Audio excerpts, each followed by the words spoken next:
Au nom de l'Académie géopolitique de Paris, j'ai l'honneur associé avec l'Institut Schiller et aussi le, le Conseil des associations allemandes pour organiser cet événement.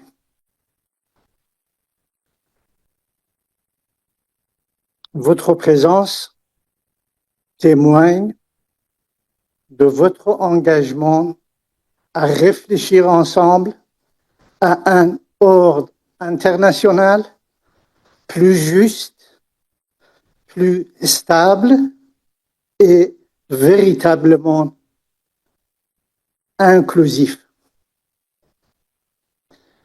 Depuis plus d'un demi-siècle, le Moyen-Orient est le théâtre de conflits d'une intensité et d'une durée exceptionnelle.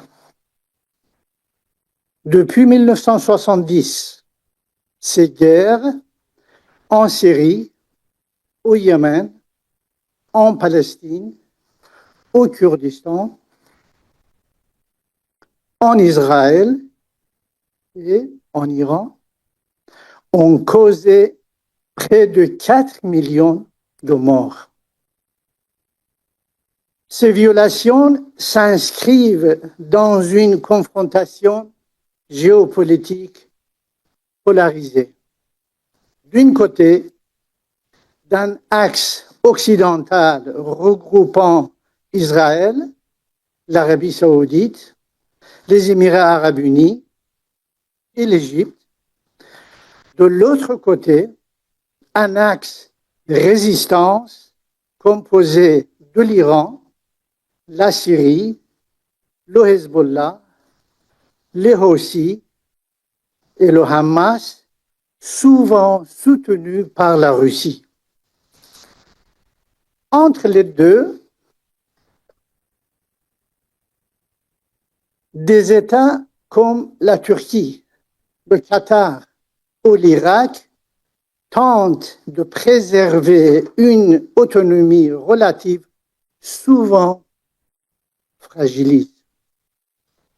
Ces rivalités est exacerbée par des fractures confessionnelles, géopolitiques et idéologiques, et prolongée par des guerres par procuration dans lesquelles les populations civiles payent un lourd tribut. Mais il serait réducteur de n'analyser la région qu'à travers des prismes étatiques. Le Moyen-Orient est aussi traversé par des dynamiques internes puissantes. Une jeunesse éduquée, des mouvements civils féminins et féminins qui aspirent à une transformation profonde. Le printemps arabe et le soulèvement de 2019 ont laissé des brèches, des espaces de résistance malgré la pression, le népotisme et la corruption qui étouffent encore trop souvent cet élan. Le 13 juin 2025, quasiment il y a un mois, Israël a lancé une attaque préméditée contre l'Iran, visant notamment des installations nucléaires pacifiques. Cette agression a suscité une condamnation unanime des grandes organisations internationales. Le mouvement de non-alignés, 120 États, l'Organisation de la coopération islamique, 5 ans, 7 pays, et l'Organisation de coopération Shanghai ont dénoncé cette action comme une violation grave du droit international, de la Charte des Nations Unies, de la souveraineté nationale et des droits humains fondamentaux.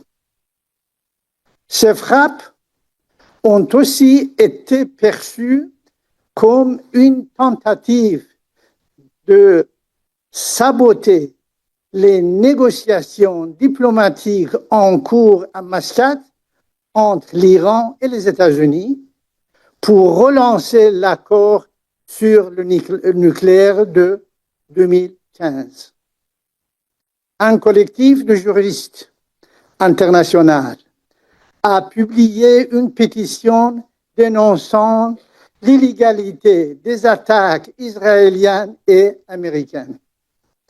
Le recours préventif à la force invoqué par Israël ne repose sur aucun fondement juridique, ni dans la Charte des Nations Unies, ni dans le droit coutumier international.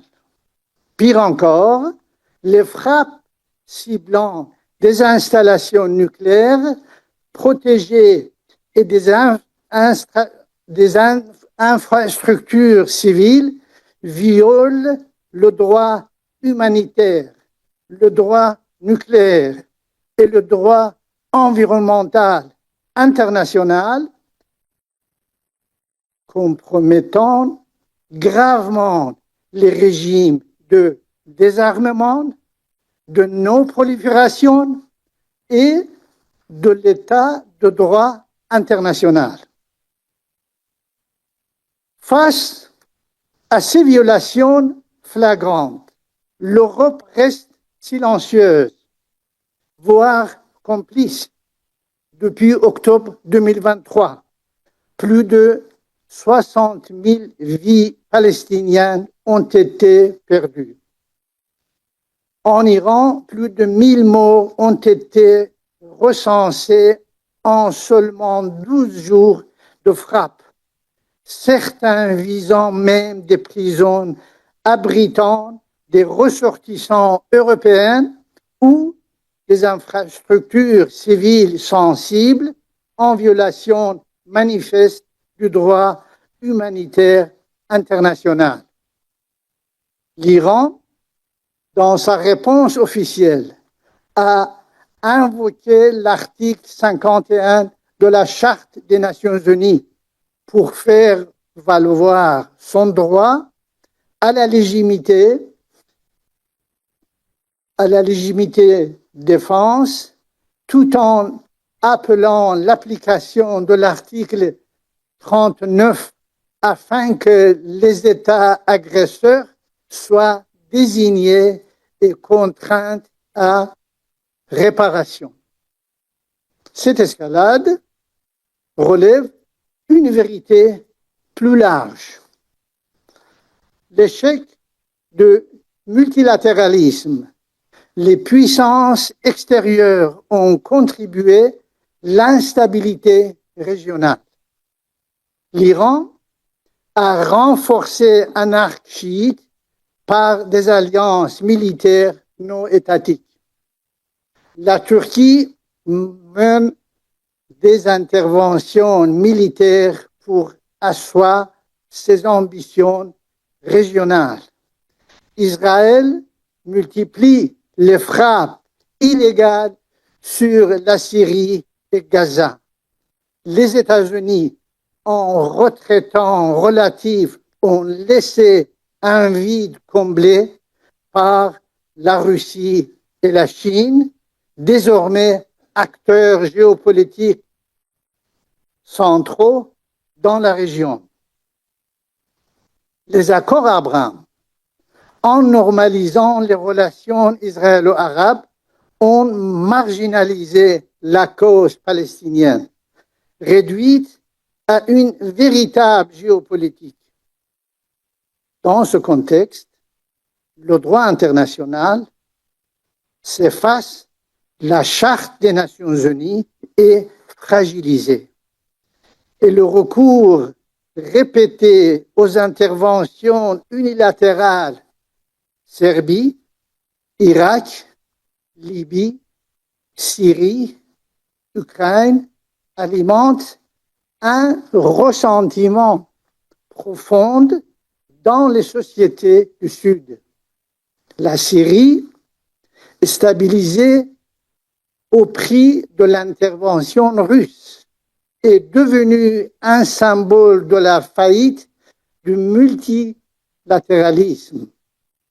Le conflit ukrainien, quant à lui, illustre un monde multipolaire où les règles sont en concurrence directe avec la force brute. Dans ce contexte de recomposition mondiale, caractérisé par la fragmentation normative, la résurgence des logiques des puissances et l'affaiblissement des institutions, une question s'impose. Quelles perspectives théoriques et pratiques permettent aujourd'hui de penser la paix au Moyen-Orient? Poser cette question, c'est reconnaître que les cadres anciens ont échoué. La paix